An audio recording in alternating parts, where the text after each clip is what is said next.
Nou, Dr. Boesak, voor ek die klomp vrae aan jou gaan vra, wil ek daarom net vir jou geluk wens met hierdie grootse poging. Die vertaling van die psalms in Kaaps. Waar en wanneer het die Gogga jou gebyt om hierdie grootse taak aan te pak? En hoe kom jy op die titel, die psalms, met die subtitel vir ons mense? Ons glo net soos dat alle variëteite is gelyk. Partykeer sê ons dit in ons kop, maar ons bedoel dit nie regtig waar en dat ons dit ter harte neem. Dat alle variëteite, of jy nou Grieko-Afrikaans praat, of die Kaapse, of die Nama-Afrikaans praat, soos Donnelly, dan is alle variëteit, die een is nie hoër as die ander nie. So ek het met die standaard variasie of variëteit groot geword. Maar in die 70er jare, toe ek nog op IWK was, toe tref Adam Smol se boek, Gitaar my kruis, toe slaan het my. Want dit was 'n ander manier van praat. En hy het veral met sy Kaaps as 'n geloofstaal, het hy baie gespeel, hy het baie fyn geluister. En dit het my so beïndruk, dat toe ek in die 80er jare, vroeë 80er jare, die kans kry om vir 2-3 jaar by die Vrye Universiteit van Amsterdam te gaan studeer, het ek Adam Smol se gedigte gebruik om dit teologies-eties te ontleed. Wat ek noem die straattheater, straatpoesie, soos die Here het geskil, maar die duis het verkeerd vir ons geval. O Allerhoogste Gees, laat ek hier uit lees, al die verse, en so ek het 'n liefde ontwikkel. Ons het die woord, maar ons verstaan nie wat ons lees, en die psalms is ons liedere, en wat ons sing nie. En dit het vir my gesê, wat is die eindelike taak van die woord? Is dit om hoog te praat? Is dit om die dominee, as hy, en hoe kan verander as 'n dominee se stem op die kansel? Die man, Willem is my naamgenoot. Hoekom as hy die Bybel het lees, broeders en susters, maar as hy afklim, dan praat hy gewoon. Dit gee aan die Bybel 'n onnatuurlike, en dat dit in standaard Afrikaans moet wees, is mos nou nie. As ons glo aan die gelykheid van die dan moet ons ook dit in Kaaps omsit. En ek het gevoel dat dit is amper soos 'n taak wat op my gelê is, nadat ek die vertalers ontmoet het, professor Nienaber en professor Groenewald het ek ontmoet, en hulle het ook begin by die psalms en die 4 evangelies. En as die mense eers daarvan hou, en toe begin die Bybel te vertaal. So ek het gevoel, ek begin by die psalms, en op die manier voel ek met my teologiese agtergrond, dat ek 'n diepte het, wat vir my gehelp het, om die boodskap van Dawid, wat 90% geskryf het van die psalms, en Asaf, en natuurlik ook ander. Die psalms en die subtitel vir ons mense? Vir ons mense gewoon.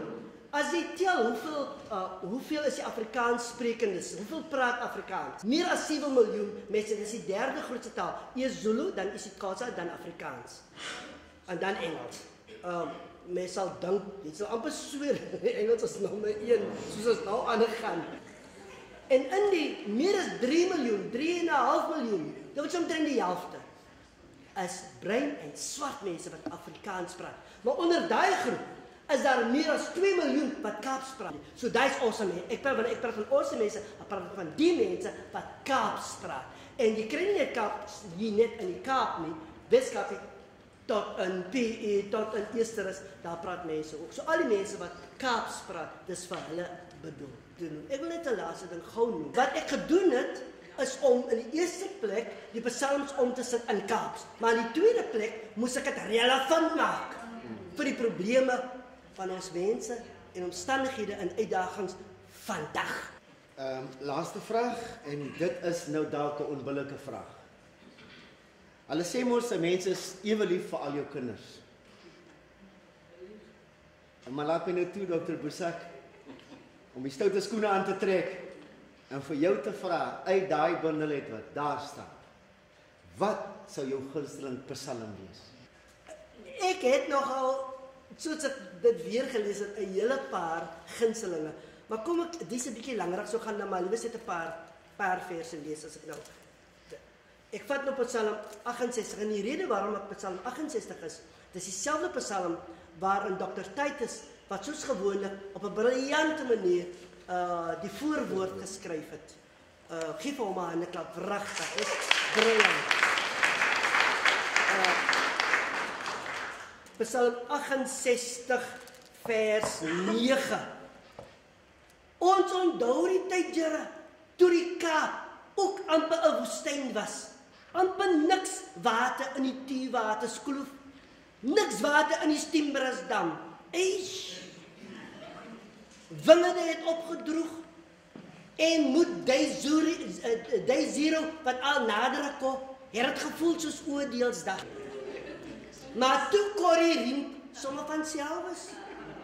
So waar val hy uit? Net toe ons down wou word, het die Here die damme vol gemaak met sy trane. Praise the Lord. Hy wat cruise deur die hemele. Dieselfde universe wat nog altyd daar was. Luister, die Here is 'n waarmaker van sy woord. Broers en susters, bely dat God almagtig is. Die Here is ons se help. Hy moet ons hand oorvat, ons land oorvat. Hy kontrol dan ewens sy wolke. Hier in God se huis voel ons sy warme presence. Wanneer die koor sing, en die orgel speel, so gee die Here ons krag vir die week wat voor lê. Baie dankie. Afrikaans.com, jou tuiste vir alles oor Afrikaans.